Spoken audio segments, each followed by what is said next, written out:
এ তো মেঘ না চাইতেই জল। আজ আমার হিসেব মেটাবার দিন। বাসন্তীকে ছেড়ে দাও।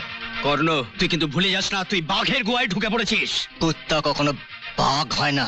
বড় ভাই তুমি? হ্যাঁ, তো সব ফিরে পাওয়ার যুদ্ধে আমিও শরীক হয়েছি কর্ণ। কিন্তু বড় ভাই তুমি তুমি রাঘবকে খুন করলে। জীবনে তো অনেক খুন করেছি, আজ নয় ছোট ভাইটার জন্য একটা শয়তানকে খুন করলাম। কিন্তু ওরা কারা? ওরা ওরা তোমার দুই ছেলে, কর্ণ আর জয়। হ্যাঁ, আমার আসুন দারোগা সাহেব। আসুন অফিসার, নিন, ওই শয়তান রাঘবকে আমিই খুন করেছি, আমাকে অ্যারেস্ট করুন। চলে রে কর্ণ। চলো বাসন্তী। কর্ণ কোথায় যাচ্ছিস তুই? কেন? আমি তো আমার কথা রেখেছি। আপনার জয়ের পথের কাঁটা সরিয়ে দিয়েছি, রক্ষা করেছে আপনার স্মৃতির সিঁদুর। আর কি চাই? কর্ণ, এতদিন বাদে আমার ফিরে পাওয়া ছেলেকে বুকে আঁকড়ে ধরে আমি বাঁচতে চাই। শুধু কর্ণ নয়, তার সঙ্গে এই মেয়েটাকেও আটকে রাখতে হবে।